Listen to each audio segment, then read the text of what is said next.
Halo nakama, selamat datang di Nimahara. Channel ini berisi fakta dan teori One Piece. Jangan lupa subscribe dan lonceng notifikasinya. Di tengah gemuruh ombak dan angin kencang yang menyapu Pulau Elbaf, kisah masa lalu yang kelam kembali terungkap, membawa cahaya pada salah satu misteri terbesar di dunia One Piece, Rox D. Sebek, legenda bajak laut yang namanya masih menggema di lautan, dan anaknya, Marshal D. Teach, yang lebih dikenal sebagai Kurohige. Chapter 1154 berjudul Tidak Bisa Mati, tidak hanya membuka tabir tentang masa lalu Elbaf, tetapi juga mengungkap hubungan darah yang mengguncang dunia kriminal dan menjelaskan ambisi besar Kurohige yang selama ini tersembunyi di balik topeng kegelapan. Elbaf, negeri para raksasa yang megah, pernah menjadi tempat yang penuh kejayaan. Namun, setelah insiden mengerikan yang melibatkan Big Mom kecil, pulau ini seolah dikutuk. Kebakaran melalap desa-desa, badai menghancurkan pelabuhan, dan kelaparan massal merenggut harapan warga. Di tengah keputusasaan ini, raksasa Elbaf mulai mencari kambing hitam. Mereka menuduh Ida, seorang raksasa dari luar Elbaf, dan putranya Hajrudin sebagai penyebab bencana. Ida, cinta sejati Raja Harald, tidak pernah diterima sepenuhnya karena tradisi kuno Elbaf melarang pernikahan dengan orang luar. Hubungan terlarang ini dianggap sebagai pemicu kemarahan para dewa, bersama dengan kutukan yang dikaitkan dengan Loki, putra Harald dari istri resminya, Estrida. Namun, di tengah rencana jahat para raksasa untuk menghabisi Ida dan Hajrudin, Harald kembali dari perjalanan panjangnya. Dengan keberanian dan otoritasnya sebagai raja, ia menggagalkan rencana keji itu dan membawa bantuan dari dunia luar untuk menyelamatkan Elbaf dari kehancuran. Tindakan ini memperkuat keyakinan Harald bahwa membuka diri pada dunia luar adalah kunci untuk bertahan hidup, sebuah pelajaran yang akan menjadi benih konflik di masa depan. Lompatan waktu membawa kita ke 56 tahun yang lalu, saat Raja Harald menghadiri Reverie di Mary Joyce. Reverie, pertemuan global yang diadakan setiap 4 tahun, adalah ajang bagi para pemimpin dunia untuk membahas isu-isu penting. Namun, meskipun Harald hadir dengan niat baik, pemerintah dunia memperlakukannya dengan dingin. Mereka mengabaikan Elbaf, mungkin karena legenda Dewa Matahari Nika, sosok yang dianggap sebagai musuh abadi Im Sama. Harald, yang berusaha menjalin hubungan diplomatik, pulang dengan tangan hampa. Namun, pertemuan ini membawanya pada sosok lain yang akan mengubah jalannya sejarah, Rox D. Sebek, atau yang lebih dikenal sebagai Shanks. Shanks pada masa itu adalah bajak laut muda yang penuh ambisi. Dengan rambut dua warna yang mencolok, merah menyala di satu sisi dan hitam pekat di sisi lain, ia memancarkan aura karisma dan bahaya. Dalam Reverie, ia bertemu Harald secara kebetulan, dan percakapan singkat mereka meninggalkan kesan mendalam. Namun, tak lama setelah pertemuan itu, Shanks melakukan sesuatu yang mengguncang dunia. Ia membunuh seorang admiral angkatan laut, salah satu dari 3 laksamana di bawah komando Kong, yang merupakan atasan Garp dan Sengoku. Tindakan ini menjadikan Shanks buronan nomor 1, dan namanya menjadi momok bagi angkatan laut. Kekuatan Shanks bukanlah rahasia, bahkan di usia muda, ia mampu mengalahkan seorang admiral, sebuah prestasi yang menempatkannya di puncak dunia kriminal.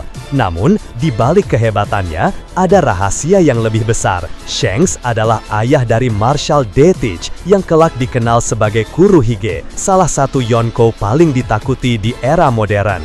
Kilas balik ke 46 tahun lalu membawa kita pada momen penting lainnya, kedatangan bajak laut Rox di Elbaf. Shanks, yang kini telah menjadi kapten bajak laut Rox, tiba di dunia bawah Elbaf dengan krunya. Di sana, ia bertemu Loki, putra Harald yang kesepian dan penuh penderitaan. Loki, yang saat itu masih anak-anak, ingin bergabung dengan bajak laut Rox, namun Shanks menolaknya dengan keras, bahkan memukulinya di depan anak buahnya. Tindakan ini bukan semata-mata kejaman, tetapi juga cerminan dari sifat Shanks yang tidak ingin melibatkan anak-anak dalam dunia gelap bajak laut. Namun, fokus utama kedatangan Shanks ke Elbaf adalah mencari Raja Harald. Pertemuan mereka di Reverie 56 tahun lalu ternyata bukan sekedar kebutuhan. Shanks memiliki agenda besar. Ia ingin menjalin aliansi dengan Elbaf, negeri yang dikenal karena kekuatan raksaksanya dan legenda Nika. Sayangnya, rencana ini tidak pernah terwujud karena konflik internal di Elbaf dan tekanan dari pemerintah dunia membuat Harald ragu untuk bekerja sama. Disinilah kita melihat wajah sejati Rox de Sebek.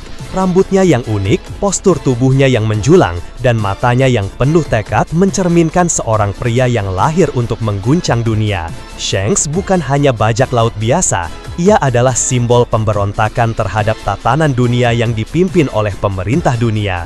Namun, namanya menjadi legenda, dan meskipun bajak laut Rox akhirnya bubar setelah insiden God Valley, pengaruh Shanks tetap hidup, terutama melalui darahnya yang mengalir di tubuh Marshal Deitch. Kurohige atau Marshal Deitch adalah anak kandung Rox de Sebek. Fakta ini menjelaskan banyak hal tentang ambisinya yang tak pernah puas dan kekuatannya yang mengerikan. Tidak seperti Ace yang menolak marga ayahnya, Golde Roger, Teach memilih marga ibunya, Marshall, bukan karena malu, tetapi untuk menyembunyikan identitasnya. Sebagai anak Rox, ia tahu bahwa pemerintah dunia dan angkatan laut akan memburunya tanpa ampun jika mengetahui garis keturunannya. Dengan menyembunyikan nama Rox, Teach bisa bergerak di bawah radar, membangun kekuatannya secara diam-diam hingga saatnya tiba untuk mengguncang dunia. Teach lahir di Pulau Hachinosu, tempat kelahiran bajak laut Rox. Obsesinya untuk menguasai pulau ini bukan sekedar nostalgia, melainkan penghormatan kepada ayahnya. Kapalnya yang dinamakan Saber of Shanks adalah simbol ikatan darahnya dengan Rox de Sebek. Setiap langkah yang diambil Teach, mulai dari pengkhianatannya terhadap Shirohige hingga perebutan kekuatan buah iblis Gura-Gura no Mi, adalah bagian dari rencana besar untuk melanjutkan warisan ayahnya, menghancurkan tatanan dunia, dan menjadi penguasa lautan. Di kapal Shirohige, Teach adalah anomali. Bersama Ace, ia adalah anak dari dua legenda bajak laut, Roger dan Shanks. Namun, tidak seperti Ace yang diterima sebagai anak oleh Shirohige, Teach selalu menyimpan ambisi gelap. Shirohige mungkin tidak pernah tahu bahwa Teach adalah putra Rox, tetapi ia memperlakukannya seperti anak buah lainnya, sesuai dengan filosofinya bahwa semua orang adalah anak lautan. Ironisnya, justru Teach yang mengkhianati dan membunuh Shirohige, mengambil kekuatan buah iblisnya dan memulai perjalanannya untuk menjadi Yonkou. Kembali ke Elbaf, Ilas Balik juga mengungkap peran kelompok Galela, para raksasa pembuat kapal yang memiliki keahlian luar biasa. Nama Galela mengingatkan kita pada Galela Company di Water 7, yang mungkin merupakan penerus dari kelompok ini. Menariknya, senjata antik Pluton, kapal perang legendaris, diyakini diciptakan oleh leluhur Galela di Water 7.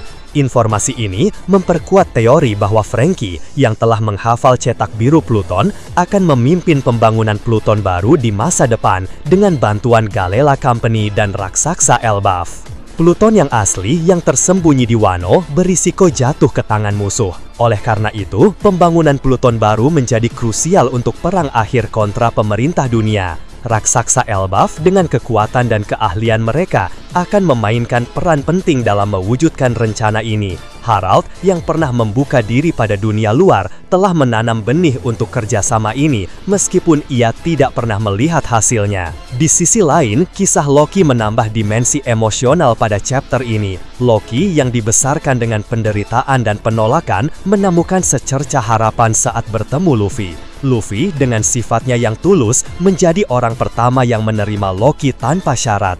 Meskipun kru topi jaram dan bahkan Loki sendiri ragu dengan tawaran Luffy untuk bergabung, momen ini menandai awal dari perubahan besar dalam hidup Loki.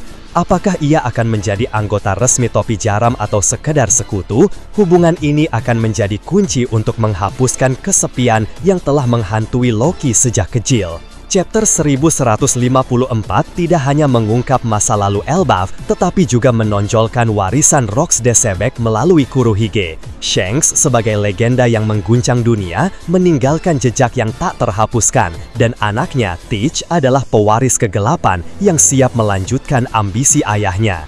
Di tengah konflik di Elbaf, pertemuan Shanks dan Harald, serta hubungan Loki dan Luffy, kita melihat bahwa dunia One Piece adalah tempat di mana masa lalu dan masa depan saling bertaut, menciptakan kisah epik tentang kekuatan, pengkhianatan, dan penebusan. Dengan Pluton yang menanti untuk dibangkitkan kembali dan perang akhir yang semakin dekat, Elbaf bukan hanya negeri raksasa, tetapi juga panggung bagi pertempuran yang akan menentukan nasib dunia. Dan di tengah semua itu, Kurohige berdiri sebagai pengingat bahwa warisan Rocks de Sebek tidak akan pernah benar mati. Ya, sampai di sini pembahasan chapternya. Bagaimana menurut kalian? Nantinya video selanjutnya dan beri dukungan ke Mimin.